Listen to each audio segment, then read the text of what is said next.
The stars shone bright over the research facility in Colorado, where Melissa Taylor worked late into the night. Her fingers moved quickly across the keyboard as she analyzed strange metal fragments recovered from an unidentified object that had crashed in the desert 3 days earlier. Something about the composition puzzled her. The material seemed to change properties when exposed to different energy frequencies. No earth metal behaved this way. Melissa pushed her brown hair away from her face and sighed. She had been at this for 16 hours straight, but she couldn't stop now. She was close to understanding. She always had a gift for seeing patterns where others saw only chaos. Her colleagues often joked that her brain was wired differently.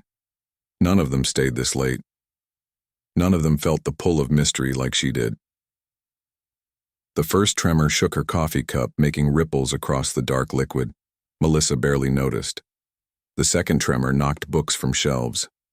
She looked up, confused. The night sky visible through her laboratory window suddenly turned purple.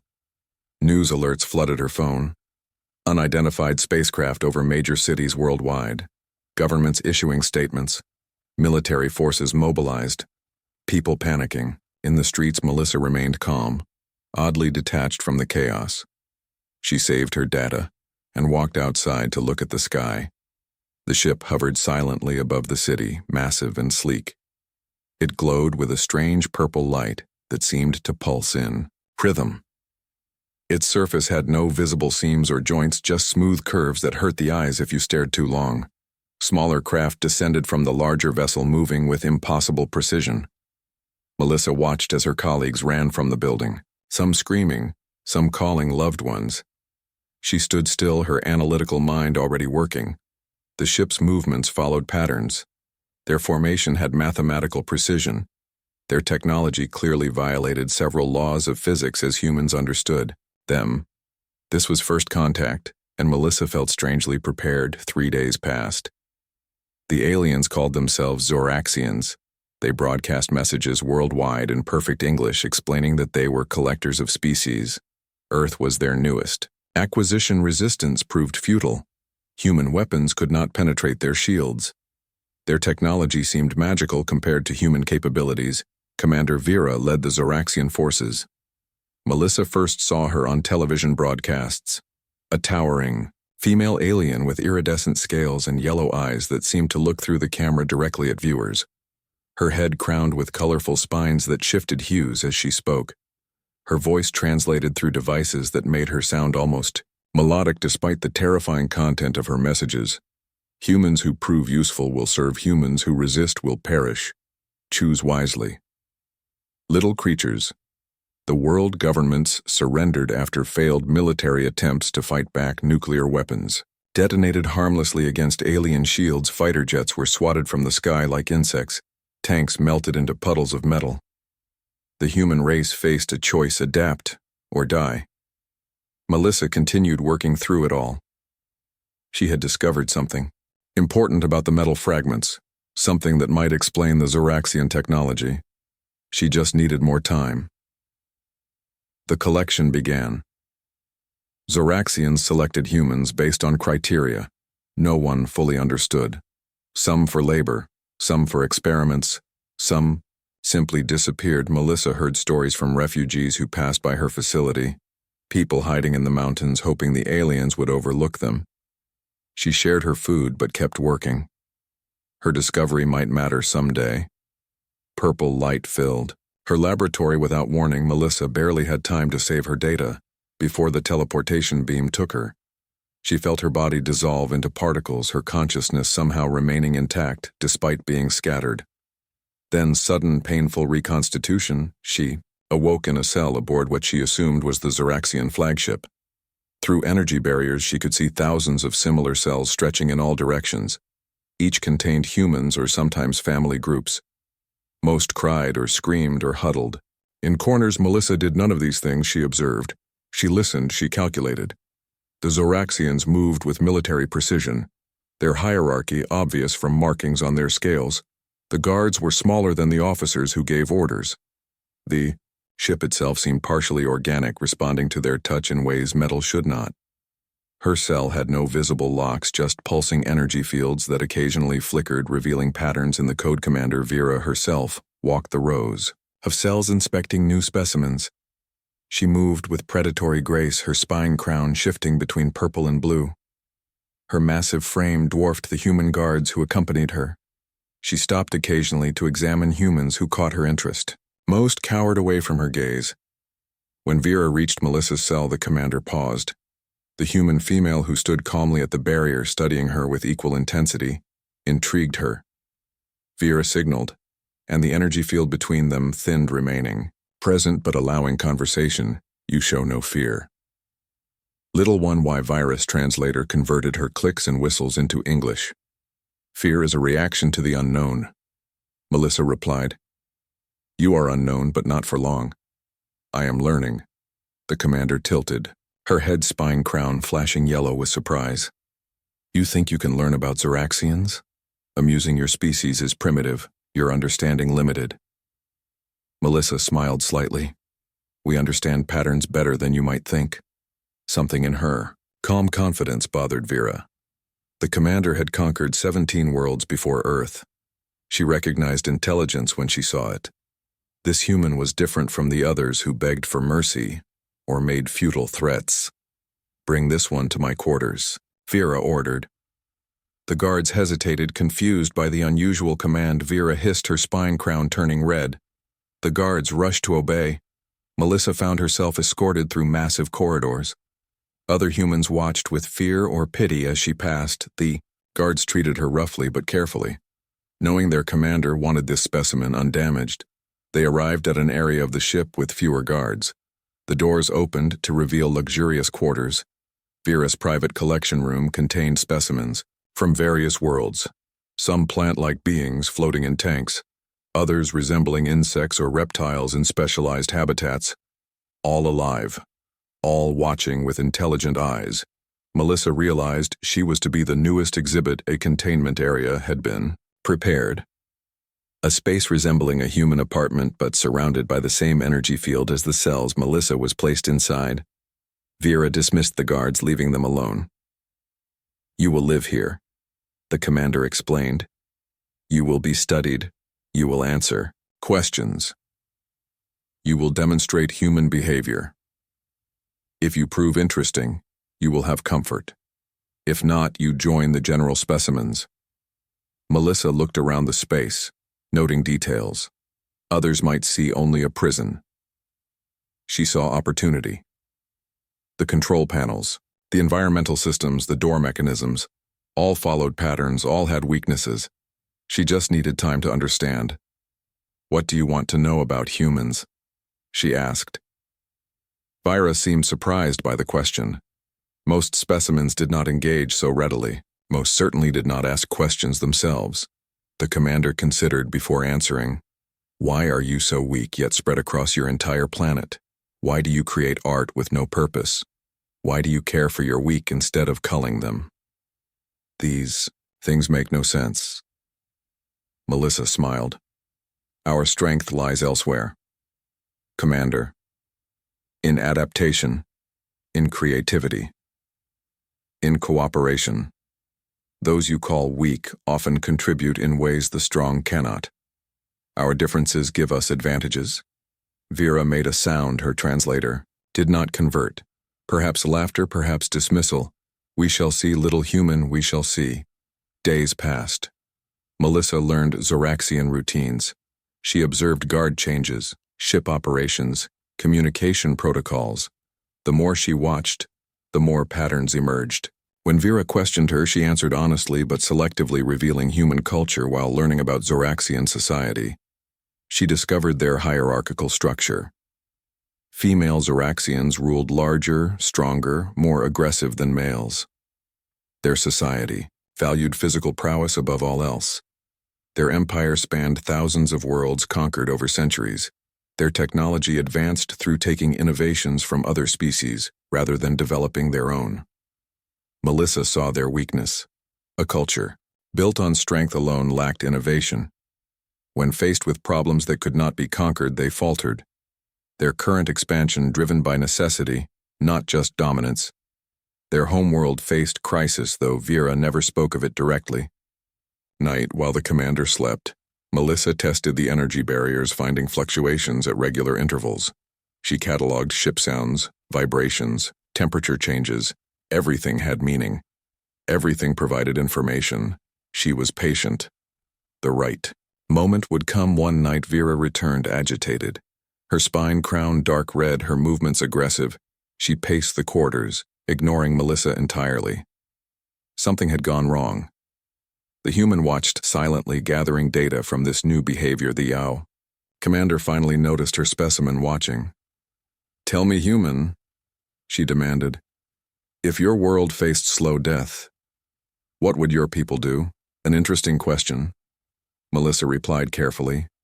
"Would you like the honest answer?" Vira hissed. "Yes, we would work together to find solutions. We would combine our knowledge and skills. We would adapt and overcome through cooperation, not conquest." The commander stared at her for long moments, then laughed bitterly. "Your species is naive. The strong survive. The weak perish. This is the law of all worlds. Is that working for your homeworld?" Melissa asked. Vera moved with shocking speed.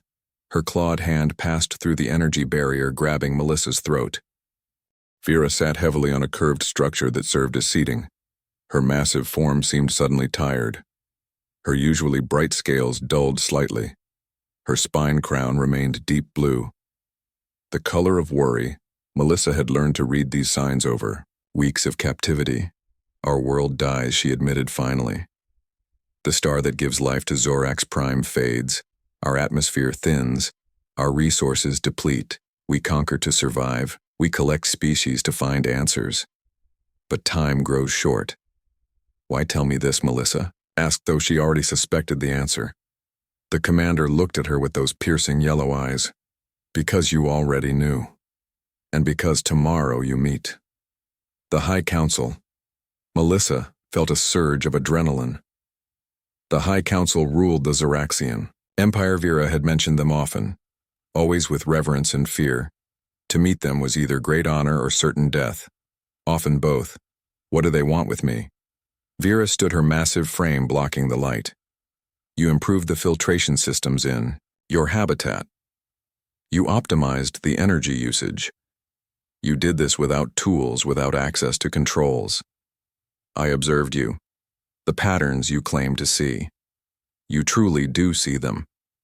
The Council wishes to know if you can see patterns that might save Zorax Prime." Melissa had been careful in her adjustments. Small changes that improved her living conditions.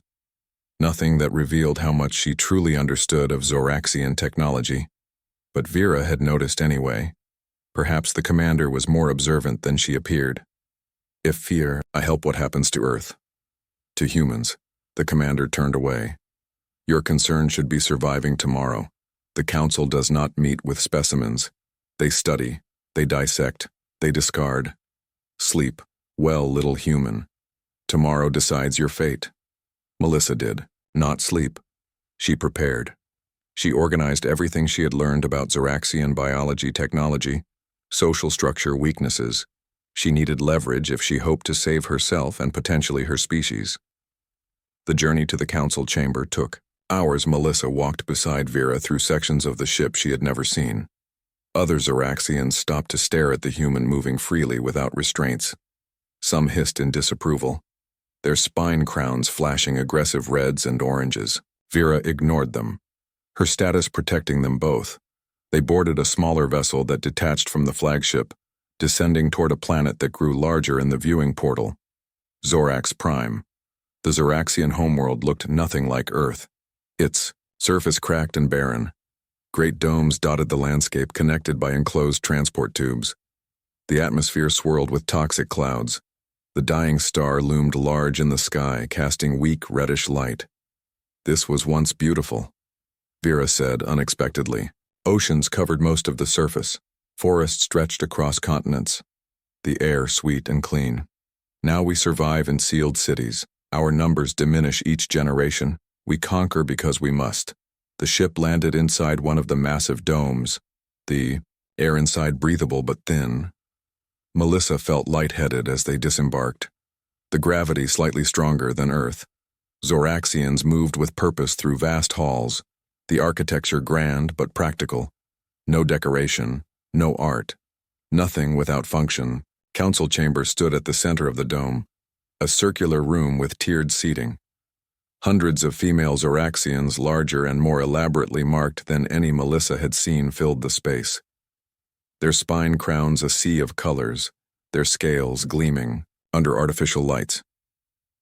At the center, a raised platform waited. Vira led Melissa to this platform, then stepped back, joining other military commanders in a special section. The message clear.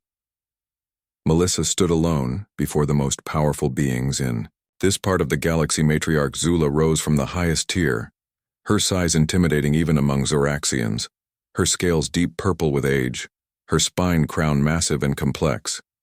Her voice when she spoke made the air vibrate. "You bring a human before." The High Council Commander Vera. Explain. Vera stood at attention. "This specimen demonstrates unusual intelligence." Honored Matriarch. "She understands patterns technology systems without instruction. She improved ship functions without access to controls. She may offer insights that could help Zorax Prime." Murmurs rippled through the chamber.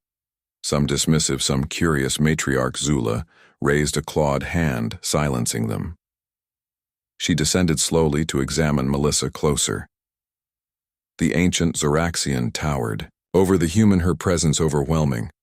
"What can a primitive creature know that the combined minds of Zorax do not?" she asked, her translator making the words sound almost gentle, despite their content. Melissa met her gaze. "Different perspectives offer different solutions. I understand your technology faster than most humans would. The same may be true of your problems." Boldness from prey. Zula noted. "This one is unusual indeed. What would you offer, Zorax Prime?" "Human a partnership," Melissa said, clearly. The chamber erupted in clicks and whistles of outrage. Zula silenced them with a gesture. "Let the human speak." Melissa stepped forward, projecting confidence she did not entirely feel. "Your species conquers out of desperation. You take resources, knowledge specimens hoping to find salvation, but conquest costs resources itself. Your empire stretches thin. Your approach accelerates your decline. More outrage, more hisses." Zula again silenced them. "Go on. Human Earth scientists could help stabilize your world." Melissa continued. "Human technology combined with Zoraxian power could create solutions neither species could develop alone. In exchange, you would release all humans and end your conquests." "Impossible," shouted one council member. "We never release collected species. It violates our most sacred traditions." Melissa turned toward the voice. "Then die proud and extinct. Your traditions mean nothing to a dead species." The chamber fell silent. Even Vera seemed shocked by Melissa's boldness. No one addressed the council this way, especially not a specimen from a conquered world matriarch. Zula studied Melissa for long moments before speaking. "Your species makes music, yes." The question surprised Melissa. "Yes, we do." "Why? Because it brings joy. Because it helps us express emotions, because beauty has value beyond function." Zula nodded as if this confirmed something. "You offer cooperation, not submission. You believe your kind equals ours. This is why you stand tall before us. Not equals," Melissa clarified. "Different. Each with strengths, each with weaknesses. Together perhaps stronger than either alone." The council debated for hours in their own language. Melissa waited patiently, knowing her fate and possibly Earth's hung in the balance. Finally, Zula approached her again. "We will test your claims, human. You will be given resources to demonstrate your theories. If you succeed, all humans will be released to serve the Empire as allies, not specimens. If you fail, you and all humans will serve forever." Melissa bowed, her head understanding the terms. "The stakes could not be higher. I need other humans. Scientists, Engineers, specialists. Zula nodded. Name them, they will be brought. Melissa listed the best minds she knew from various fields, people who could contribute to solving the complex problems facing Zorax Prime. She had no way of knowing if they still lived or had already been taken in the collection, but she had to try. Vira was assigned as her guardian and protector. The commander would ensure she had what she needed, but also ensure she did not escape or sabotage Zoraxian interests. Their relationship complicated, neither fully trusting the other, yet both recognizing mutual benefit and success. They established a laboratory in one of the smaller domes. Zoraxian scientists assigned to work with Melissa. Few welcomed the arrangement. Most resented taking direction from a human, but Vera enforced cooperation with military discipline. Days passed. Human specialists began arriving. Some confused, some terrified, all eventually understanding the importance of their work. Earth itself depended on their success. The combined team studied Zoraxian technology, atmospheric conditions. The dying star Melissa coordinated their efforts, seeing connections others missed. She learned that Zoraxian technology, while advanced, had developed along narrow paths. Their conquest mentality limited innovation. They improved weapons and defenses, but neglected sustainability. They took rather than created. This mindset now threatened their survival. Human creativity offered new approaches, small solutions with cumulative effects, energy conservation systems, atmospheric stabilizers, water purification methods, concepts. Zoraxians, with their bigger is better philosophy, never considered. One night as Melissa worked late, Vera entered the laboratory. The commander had become almost friendly over time, her initial contempt giving way to reluctant respect. The council grows impatient. She warned they expected immediate results, miracles. The old ways call to them. Conquest seems safer than cooperation. Melissa looked up from her work. Safer, but temporary. You said it yourself. Time grows short. The old ways led you here. Vera nodded, her spine crown shifting between colors, indicating conflict. I know this. But many do not. They fear change more than extinction. The council listens to their voices. Give me more time. Melissa pleaded. We're making progress. Look. She showed Vera data from recent atmospheric tests. Small improvements, but measurable. The combined human-Zoraxian team had developed techniques to slow atmospheric degradation. Not a solution yet, but a start. Some on the council wish to end this experiment, Vera admitted. Some wish to dissect you and the other humans, to take your knowledge directly. Melissa felt cold fear but kept her voice steady. That would be unwise. The knowledge you need isn't in our bodies, it's in our minds, our creativity, our different way of seeing, in how we work together. Vera moved with startling speed, drawing a weapon from her side harness. The device looked nothing like human guns, but its purpose was clear. The commander took up position at the laboratory entrance, her massive frame blocking the only way in or out. Secure the humans. She ordered guards through her communicator. Protect the research. All rebels must be captured or eliminated. Melissa quickly backed up the research data, a habit from her days on Earth that now seemed critically important. The human scientists huddled together in the rear of the laboratory, some terrified, others eerily calm, having already faced alien abduction. Once, Laura, the atmospheric specialist, approached Melissa. What happens if the rebels succeed? She whispered. Will they kill us?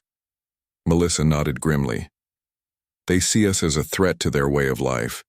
Their entire culture is built on conquest and dominance. Our partnership model challenges everything they believe. Guards arrived, escorting the humans to a secure area. Deeper within the facility, Vera remained at the entrance, her weapon ready, her spine crown brilliant orange. Her posture reminded Melissa of ancient warrior statues, coiled power ready to strike. Stay with the others, Vera commanded Melissa. The rebels want you specifically. Your death would end this cooperation experiment. I should help defend the research, Melissa argued. Those atmospheric stabilizers are our first real breakthrough. The commander hissed in frustration. The research means nothing if you die. Go now explosions rocked the facility. The lights flickered, then dimmed. Emergency systems activated, bathing everything in bluish light. The sounds of battle echoed through corridors, energy weapons discharging Zoraxian battle cries. The rebels had breached the outer defenses. Melissa reluctantly joined the other humans in the secure room. A reinforced chamber with no windows and one heavily guarded entrance. They could still hear the fighting drawing closer. Guards positioned themselves, protectively weapons ready. Melissa paced, unable to sit still, worried not just for herself but for the future. This partnership promised. Minutes stretched to hours. The sounds of battle grew, then faded, then grew again. The facility, changing hands. Multiple times Melissa shared what she knew with the other scientists, all understanding the stakes. Their work could save 2 worlds or doom. Both a massive explosion shook the secure room. Dust fell from the ceiling. Cracks appeared in one wall. The humans moved away, huddling in the opposite corner. Guards tensed, ready for breaching attempts. Instead, Virus' voice came through the intercom. Melissa Taylor, report to the main laboratory. Bring Laura Chen and Samantha Wilson. The others stay secure. The guards looked uncertain but followed orders, escorting the 3 women through corridors littered with debris and fallen Zoraxians, both rebel and loyalist. The facility had become a battlefield. Bodies lay where they had fallen, some still moving, some terribly still, purple blood-stained walls and floors. The main laboratory had suffered significant damage. Equipment destroyed. Data stations, shattered windows overlooking the barren landscape, cracked, but holding Vera stood amid the destruction, her scales dulled with exhaustion. Her left arm hung uselessly at her side, purple blood dripping slowly to the floor. Her spine crown a muted blue, almost gray. We held them.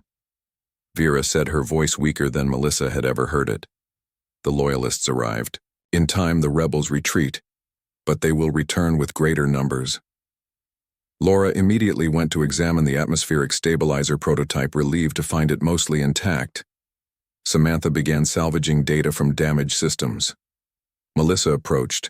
Vera, concern evident in her expression. You need medical attention, she said, noticing how the commander swayed slightly. Zoraxian bodies heal quickly. The commander dismissed, but her color continued to fade. Her breathing labored. Melissa guided her to a seating area. You helped us. Now let me help you. Tell me how to treat your wounds. Vera resisted briefly, then relented. The purple blood loss weakening her resolve. She explained Zoraxian physiology, basic first aid. Their rapid healing required proper alignment of tissues, then their bodies would do the rest. Melissa worked quickly, cleaning wounds, applying pressure to stop bleeding, aligning damaged scales. Laura joined her, bringing medical supplies found in an emergency kit. The commander watched them work, her yellow eyes following their movements. Why do you help me? She asked. We are not friends. Your world suffers because of mine. Melissa continued working as she answered. Because it is right. Because you protected us. Because we need each other if either of our worlds will survive. Perhaps humans are stronger than we knew, Vera said quietly. Not in body, but in spirit. More loyalist forces arrived, securing the facility. A Zoraxian medical team took over virus treatment. The commander reluctantly left with them, but not before giving orders that the humans were to have whatever they needed to continue their work. The attack had changed something. The humans had proven their value not just through science, but through compassion. The council sent representatives to assess damage and progress. Despite the attack, the atmospheric stabilizer prototype had survived initial testing, showed promising results, small improvements but measurable. The council grudgingly approved continued research. Increased resources allocated to the human Zoraxian team. Weeks passed. The partnership deepened. Zoraxian scientists began offering ideas, working alongside humans rather than merely following directions. The rigid hierarchy slowly giving way to collaborative problem-solving.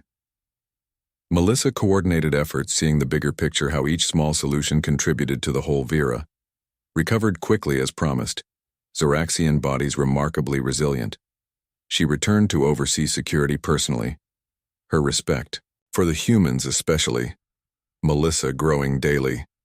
The commander began asking questions not just about science but about human culture, art, music concepts, foreign to conquest-minded Zoraxians. One evening as they reviewed progress, Vera asked a question that revealed how much had changed.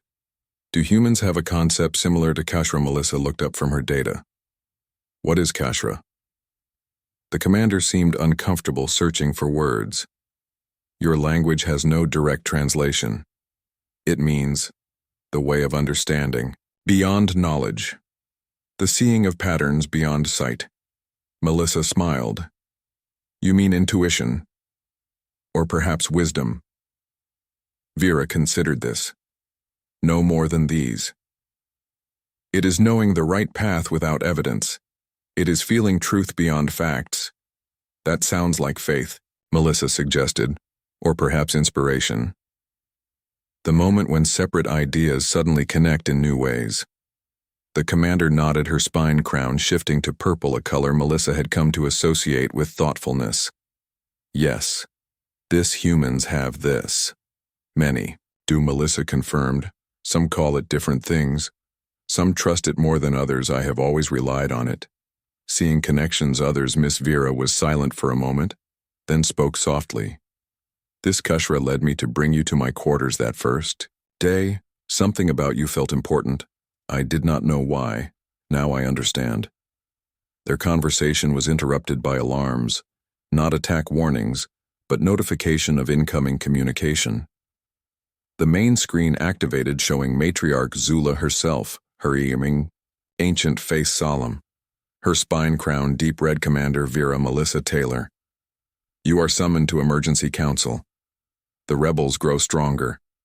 They have taken the Western Dome. They spread dangerous ideas. Our people divide. We must decide the fate of the human experiment now. The journey to the council chamber was tense. The city around them showed signs of conflict, increased security checkpoints, evidence of recent fighting.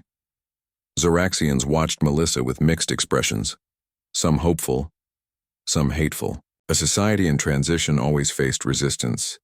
The council chamber seemed less imposing than before, perhaps because Melissa better understood Zoraxian society, or perhaps because real progress made her more confident.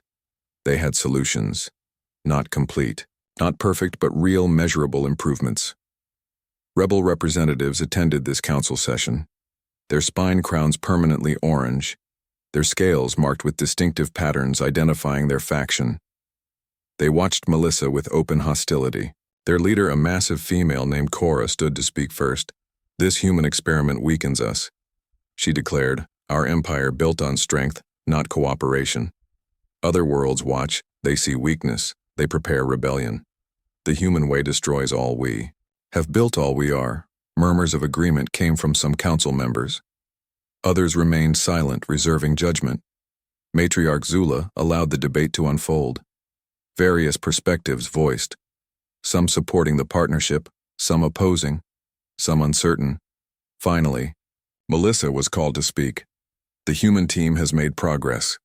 Matriarch atmospheric stabilizers show 7% improvement. Water purification systems operate at 30% increased efficiency.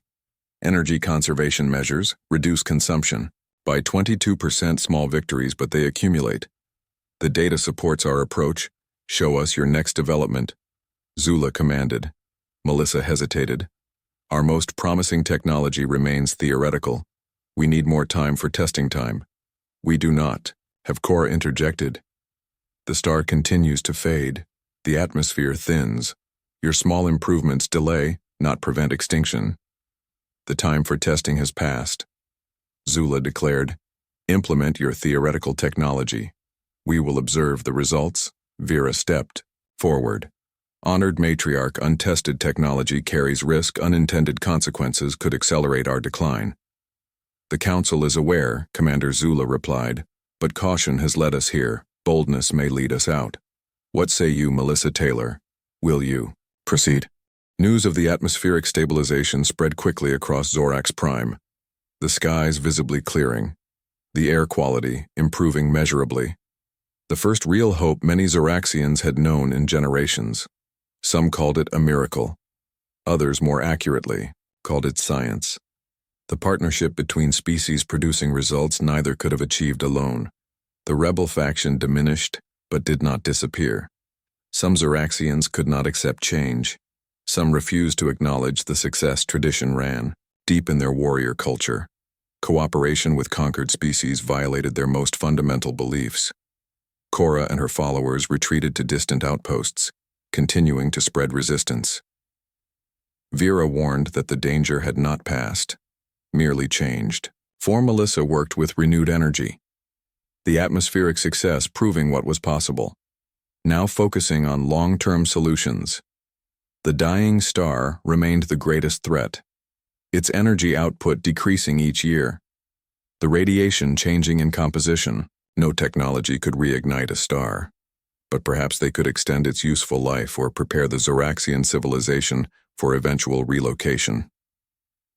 The human Zoraxian team expanded, more specialists arriving from Earth. Some voluntarily now understanding the opportunity to advance science, save worlds, and forge interspecies connections. Knowledge flowed both ways. Earth scientists learning advanced technologies previously unimaginable, Zoraxian engineers learning creative approaches, flexibility, adaptation. Human concepts spreading through Zoraxian society. Vera and Melissa became symbols of the partnership. Their different appearances, perspectives, strengths highlighted whenever resistance emerged. Their friendship, a living example of what cooperation could achieve. The commander still imposing, still warrior bred, but changed her spine crown. Rarely showing orange battle readiness, now more often purple thoughtfulness or blue curiosity. 1 year after the first humans were taken from Earth, matriarch Zula summoned Melissa and Vera to a private audience. A rare honor showing how much had changed. The ancient Zoraxian seemed smaller somehow, the burden of leadership visible in her dulled scales. Her spine crown moving slowly through colors as they entered. The partnership succeeds beyond expectation, she acknowledged. Our world heals, our people adapt. Even the rebels quiet as results prove undeniable, yet challenges remain. The star continues its death. Our time limited, though extended, your atmospheric. Work buys decades, not centuries. We must plan beyond. Melissa nodded. We have teams working on colony ships, sustainable habitats, transportation systems for mass evacuation when necessary. The technology exists, the implementation has begun. And Earth, Zula asked, what becomes of your world, your people? Some resent us still, fear us, cannot forgive the collection. Most understand the necessity of partnership now. Melissa replied carefully. Communication between worlds improves. Zoraxian technology helps. Earth as Earth helps Zorax Prime. Many humans volunteer for exchange programs. Scientific cooperation expands daily. Zula turned to Vera. You were once conquest-minded commander. Now you advocate cooperation. Has this human changed you so completely? Vera stood tall, her posture respectful but confident. I am Zoraxian matriarch. Always strength remains virtue. But I have learned new definitions of strength. Adaptation, cooperation, innovation. These two require strength. Different kinds, but no less valuable. The empire expanded through conquest because we knew no other way. Now we see alternatives. The matriarch considered this.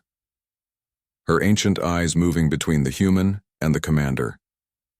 The council proposes a new position, she said. Finally, ambassador of cooperation. Melissa Taylor would represent Earth in official capacity. Commander Vera would represent Zorax Prime. Together, you would oversee continued partnership expansion to other worlds in our empire. The sharing of this new way. The proposal surprised both of them. The implications enormous, not just Earth and Zorax Prime, but hundreds of worlds. Thousands of species currently under Zoraxian control, moving from conquest to cooperation throughout the galaxy. A transformation of empire into alliance. I would be honored, Melissa said, understanding the historic significance, as would Ivira added, her spine crown shifting to bright purple deeper than Melissa had seen before. Zula rose, signaling the end of the audience. The council votes. Tomorrow, she said. Your presence requested, your voice is important. Many still resist change even among the council. But evidence grows. Change comes whether welcomed or not. Better to guide than resist. Their new roles began immediately after council. Approval. Though some voted against, many recognized the inevitable Zoraxian practicality, ultimately accepting what worked. The massive flagship once used for conquest repurposed as diplomatic vessel, Melissa and Vera traveling between worlds explaining. The new partnership demonstrating results, inviting participation. Each world presented unique challenges. Some species embraced cooperation, immediately grateful for release from servitude. Others suspicious, expecting tricks. Some like the more aggressive. Reptilian Krath actively resistant, preferring their warrior tradition mirroring early Zoraxian culture. Melissa and Vera adapted their approach, for each finding balance between firmness and flexibility. Earth governments initially hesitated to formalize. The partnership memories of the collection still fresh.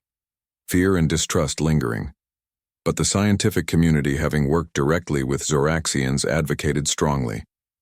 The technological exchange already transforming human civilization. The knowledge, gained advancing science by centuries. Evidence eventually persuading even the most reluctant leaders. The Zoraxian High Council renamed itself the Galactic Cooperation Council. Matriarch Zula, leading the transformation. Though some traditionalists resigned in protest, Zoraxian society evolved rapidly. Their conquest mindset giving way to collaborative thinking. Their hierarchical structure becoming more flexible. Their appreciation for art, music, creativity growing as they recognized value. Beyond function, Vira changed perhaps most visibly. Among Zoraxians, displays of emotion considered weakness. But the commander increasingly showed her spine, crown colors freely, excitement, curiosity, even occasional flashes of humor. Her formal military, bearing relaxing somewhat. Though still imposing, still powerful, she found balance between Zoraxian tradition and new ideas. Melissa too evolved. Her analytical mind expanding with access to technologies beyond human development, her understanding of alien cultures growing with each diplomatic mission, her perspective broadening beyond Earth, beyond human concerns to galactic scale thinking, the partnership affecting her as deeply as those she worked with. They returned to Zorax Prime after 6 months of diplomatic missions, the planet visibly healing. The atmospheric stabilizers exceeding expectations, the once toxic skies now showing patches of blue, the sealed domes expanding, allowing more habitable space plants specially engineered by human Zoraxian botanists beginning to grow in protected areas. The first green on the planet in generations. Research continued on the dying star, scientists from 12 different species, now collaborating, sharing knowledge, perspectives, approaches. No solution yet found for reignition, but methods developed to harness remaining energy more efficiently, to extract useful radiation while blocking harmful types. The star would still eventually fade, but the civilization now prepared technology. Development accelerated by cooperative efforts. Colony ships under construction, potential new homeworlds identified, evaluated, prepared. Commander Cora and the remaining rebels launched one final, desperate attack. Their forces small but determined. Their target, the main research facility. Their goal, to destroy the partnership at its source, to force return to traditional ways. Vera received intelligence warning of the attack hours before it began, her military experience proving valuable in crisis. Her loyalist forces prepared her strategic mind, anticipating rebel movements. Melissa refused evacuation.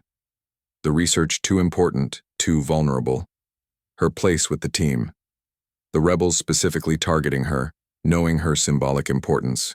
The research facility secured guards, positioned scientists continuing work under protection. The waiting tension building. The attack came at nightfall. Rebel ships approaching from multiple directions, hoping to divide defensive forces. The battle. Intense energy weapons lighting the dark sky. Explosions shaking the facility, ground forces engaging in close combat. Vera directing defenses, her spine crowned brilliant orange, her battle instincts sharp, despite months of diplomatic work. Melissa monitored, from the command center, tracking movements, identifying patterns, providing intelligence to Vira security systems under her control.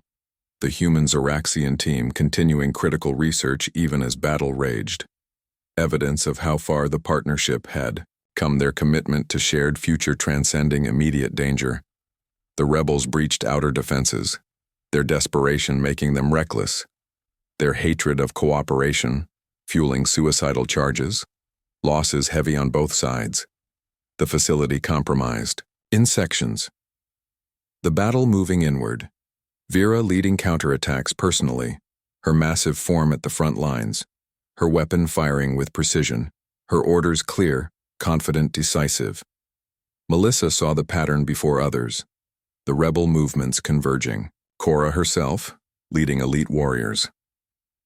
Their target, the atmospheric stabilizer control systems. Destruction would not undo progress already made, but would symbolize rejection of the partnership. Their desperation revealing their intent.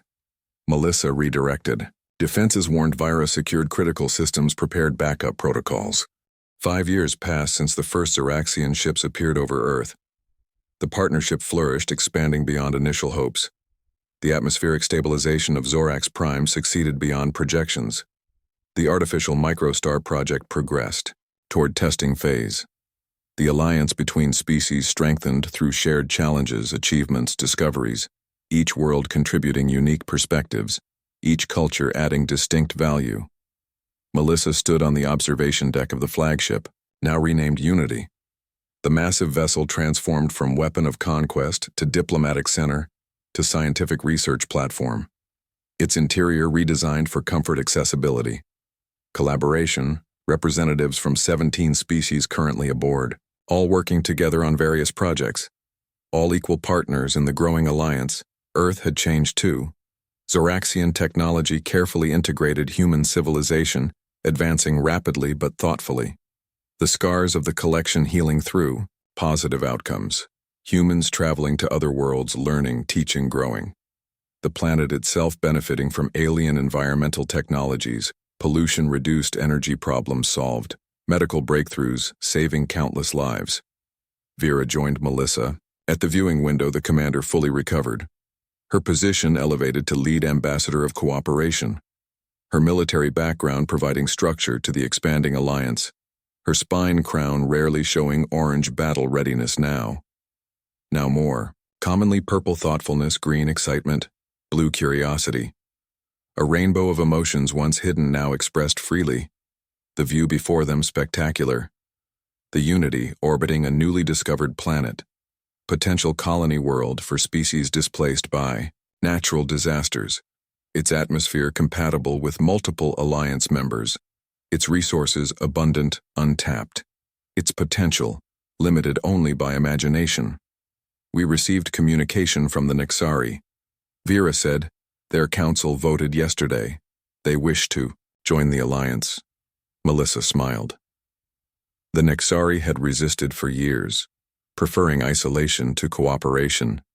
Their technology advanced, their culture ancient, their distrust of other species deeply ingrained. Yet evidence eventually persuaded them away. Success of the alliance impossible to ignore. They have conditions, she asked. Vera made a sound her translator converted as gentle amusement. They always do, but reasonable ones. Cultural protections, knowledge exchange limitations, nothing we cannot accommodate, nothing that violates core principles. 23 species now. Melissa noted, remembering when it was just 2 human and Zoraxian struggling to understand each other. Now communication protocols established, cultural exchange programs, operational diplomatic frameworks functioning smoothly, the alliance growing organically, each new member bringing value, each finding benefit. The matriarch has called council session.